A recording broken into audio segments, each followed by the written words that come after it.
Hello la team, je suis trop contente de vous retrouver sur le podcast en 2025. J'ai trop hâte de vous partager les nouveaux épisodes, dont celui-ci, pour commencer cette nouvelle année. Et il y aura encore plein de destinations différentes, des situations liées à l'étranger, toutes différentes les unes des autres, et toujours avec des histoires, de l'authenticité, pour vraiment vous montrer les dessous de la vie à l'étranger. Et pour ma part, je suis toujours en PVT en Australie, et ça fait 6 mois, je suis à mi-parcours, et c'est fou comme le temps passe vite. J'ai l'impression d'avoir vécu trop de trucs, notamment pendant les road trips. Et donc parlons-en, parce que dans le dernier épisode, je vous laissais en disant que le début du road trip, c'était un peu prise de tête. Sur le papier, le road trip, ça fait rêver. On se voit avec notre van à partir, cheveux au vent, libre comme l'air. Alors oui, mais pas que. Depuis fin novembre, j'ai fait 2 road trips, les 2 sur la côte est de l'Australie, et j'ai vu des paysages magnifiques, vraiment des choses incroyables, notamment la fameuse grande barrière de corail. C'est ce qui m'a le plus marqué. Les coraux, c'est juste ouf. C'est violet, c'est jaune, c'est bleu, des formes qui partent dans tous les sens, des poissons littéralement multicolores. Enfin bref, on en prend plein la vue. Et ça a été le cas tout le long de mes périples. Ça, c'est le bon côté. Le mauvais côté, j'ai trouvé, c'est la logistique. J'ai fait un road trip en van et un sans avoir de véhicule.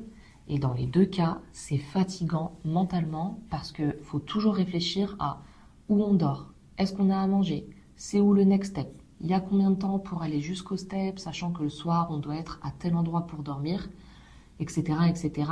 Et on est constamment en train de plus ou moins planifier et en étant très au jour le jour.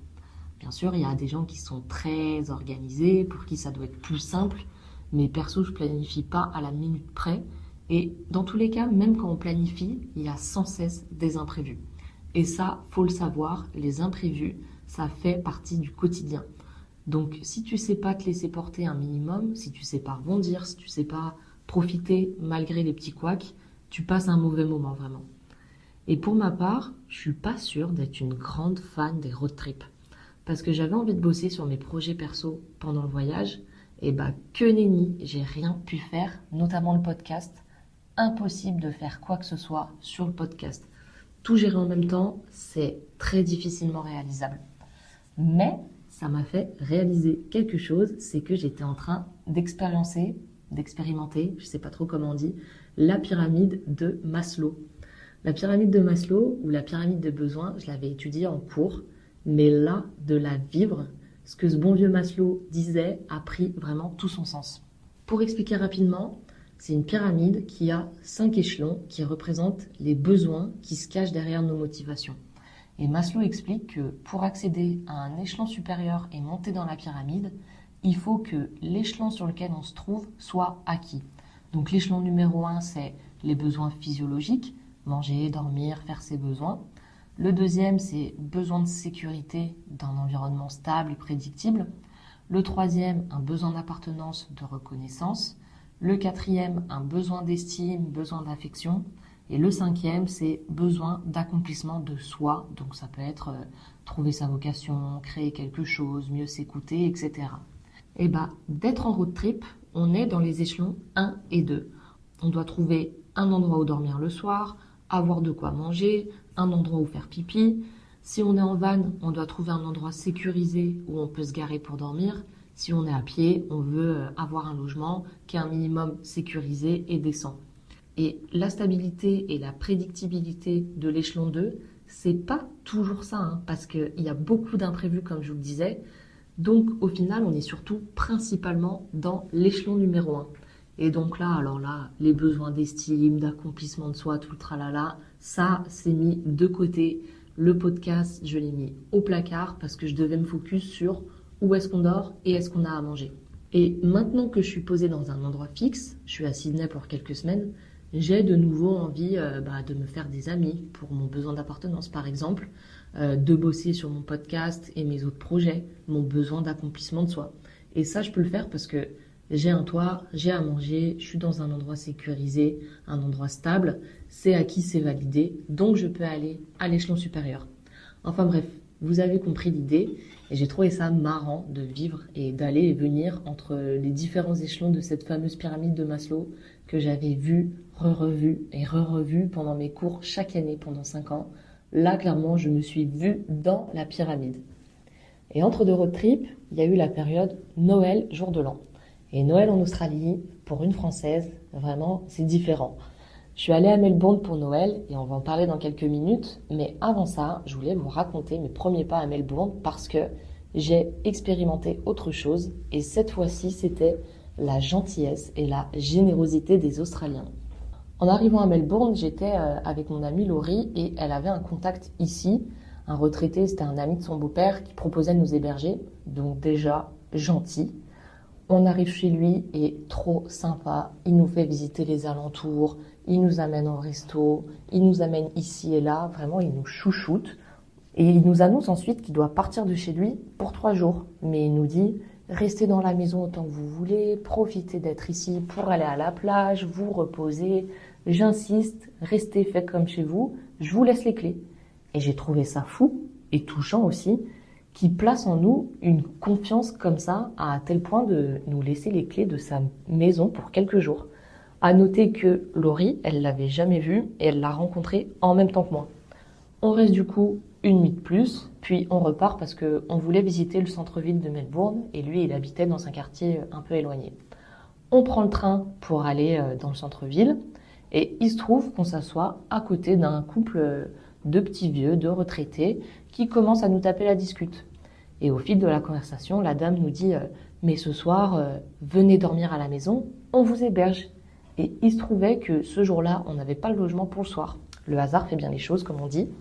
Donc, on leur dit qu'on hésite un petit peu, on est gêné, on avait prévu de visiter la ville et on ne veut pas qu'ils fassent office d'hôtel pour nous, quoi. Et elle nous dit « Mais non, mais pas du tout, venez chez nous, c'est ok ». Et à ce moment-là, il y a un mec avec un accent étranger, donc qui n'était pas australien, qui passe et qui nous dit « Ah, mais don't worry, girls, c'est les Australians, ils sont comme ça, il n'y a pas à être gêné et tout. » Donc, convaincus, on finit par dire oui. Et nous voilà donc dans Melbourne à suivre ces 2 Australiens dans leur maison. Et on est reçus comme des reines, vraiment, ils nous offrent le petit-déj et tout. Et il se trouve que le couple devait partir en fin de journée et revenir que tard le soir. Et nous, on allait être en ville à ce moment-là. Et donc, ils nous donnent un double des clés pour qu'on puisse rentrer quand on veut sans dépendre d'eux. Et j'ai trouvé ça fou et incroyable. Je veux dire, on les a rencontrés 2 heures avant dans le train et ils nous font confiance et ils nous donnent les clés de leur maison. Enfin, je suis un peu choquée, mais je suis trop contente de vivre ça. Parce que, surtout avant de partir, j'avais entendu plusieurs personnes dire « Ouais, je me suis fait héberger chez l'habitant. » Et quand je disais « Mais comment est-ce que tu rencontres les gens qui t'hébergent ?»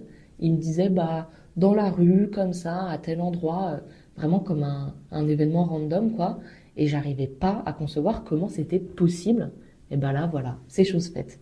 Et je pense que le pourquoi de ce type d'action, c'est un peu un lien de cause à effet parce que ces personnes-là qui nous ont hébergés, elles avaient beaucoup voyagé à vélo, notamment en Europe, et elles avaient été hébergées par des gens qu'ils avaient rencontrés sur leur chemin. Du coup, ils ont voulu faire pareil. Et si je me rappelle bien, j'avais parlé avec Hortense qui est passée sur le podcast. Elle a vécu dans plusieurs pays, elle s'était déjà fait héberger, il me semble. Et j'avais dit, ouais, j'ai pas l'impression qu'en France, on héberge facilement les gens comme ça. Et elle m'avait dit, bah moi je le fais. Mais parce qu'elle-même l'avait été du coup.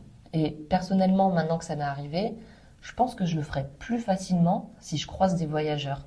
Donc finalement, une main tendue amène une main tendue. Et c'est ça qui est beau dans le voyage, c'est que ça développe l'entraide, je trouve. Et en vrai, avec ma pote, on se sent chanceuse et privilégiée en vrai. Parce que si ça se passe comme ça, on sait que c'est parce qu'on est aussi 2 petites Frenchies, blanches qui plus est, et que ça passe tout seul avec des profils comme les nôtres, mais c'est pas le cas pour tout le monde, quoi.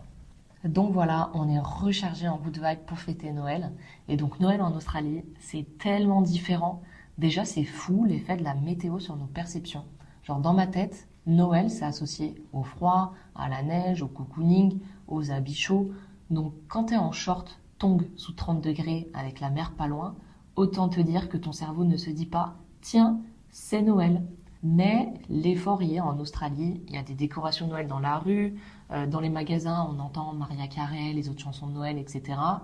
Et en parlant avec le couple qui nous a hébergés, ils nous disaient que pour eux aussi c'était un peu étrange, notamment dans le temps, parce que on leur montrait Noël sous la neige, l'image que nous, Européens, on a. Et je pense que c'est dû au fait que l'Australie, ça a été colonisé par les Européens et qu'il y a énormément d'Anglais, d'Irlandais, etc. qui sont venus ici et qui, du coup, ont répandu leur propre image de Noël qu'ils avaient dans leur pays en Europe. Et la dame nous disait que c'était seulement depuis peu qu'ils commençaient à avoir des images de Noël genre sous le soleil. Et on n'a pas creusé le sujet, mais je trouve que c'est intéressant ces histoires de perception. On ne se rend pas forcément compte de comment eux, ils peuvent le vivre. De mon côté, j'avais fait Noël avec un pote de France, avec ses colocs, français aussi. Ils avaient fait un sapin, mis des musiques et des films de Noël, on a fait un gros repas. Donc il y avait un petit air de comme à la maison. Et le 25, on a été à la plage et il y avait pas mal de personnes en maillot de bain rouge avec des bonnets de Père Noël. Ça, c'était assez marrant. Mais on était bien loin d'un 25 décembre en France en tout cas. Et après Noël, le jour de l'an, j'ai pu voir le fameux feu d'artifice derrière l'opéra et c'était grandiose, c'était super beau. Si vous avez l'occasion de le faire, je le recommande, ça vaut vraiment le coup d'œil. Et le premier, on a été à la plage, donc pareil, niveau perception, on est le 1er janvier, vraiment, on en était bien loin. Et en ce début d'année, après les fêtes, les road trips, le mouvement, je me suis isolée, coupée du monde parce que j'étais drainée. Ça va surtout parler aux introvertis ce que je vais raconter, mais voyager à plusieurs quand on est introverti, c'est quelque chose, vraiment. Quand je dis introverti, c'est pas les timides. Être introverti, ça veut dire qu'on est tourné sur soi, qu'on a une tendance à vouloir être seul, et surtout, on a besoin de moments de solitude pour se ressourcer et recharger les batteries. Et quand on voyage seul, c'est cool parce qu'on a pas mal de moments où on est seul, mais quand on voyage avec des potes, c'est pas totalement pareil parce que on mange ensemble, on fait des activités ensemble, on bouge ensemble, on fait un peu tout ensemble. Et si à un moment donné, on dit pas « Attends, pause, là faut que je sois seule une journée ou deux », on est constamment entouré de gens. Notamment aussi quand on est dans des auberges de jeunesse, en dehors de ton lit et avec un peu de chance, t'as un petit rideau pour t'isoler. Mais sinon, il y a du monde dans la chambre, il y a du monde dans la salle de bain, dans la cuisine, dans les couloirs. Il y a tout le temps du monde autour de toi. Et c'est drainant de ouf. Après voilà, on est responsable de nous-mêmes, donc faut oser prendre des temps de pause, prendre des temps off, des moments où on est seul. Faut oser aussi dire à ses potes, on se voit pas une journée. C'est pas le plus simple parce que on a aussi envie de faire des choses avec ses potes, mais en fait, être seul, c'est, je pense, nécessaire pour la survie mentale d'un introverti. J'exagère peut-être un peu, mais pas tant que ça, je pense. Et voilà, après un peu de repos, d'isolation, de retour dans les échelons 4 et 5 de la pyramide de Maslow, la vie reprend son cours, le PVT continue et je vous retrouve prochainement pour vous partager un bilan de mi-parcours et en attendant, vous allez pouvoir découvrir de nouveaux interviews avec des nouvelles destinations. Je vous invite à vous abonner pour ne pas les louper et surtout parce que c'est le meilleur moyen de soutenir ce podcast. Donc si le concept vous plaît, c'est cool si vous pouvez vous abonner et je vous dis à bientôt.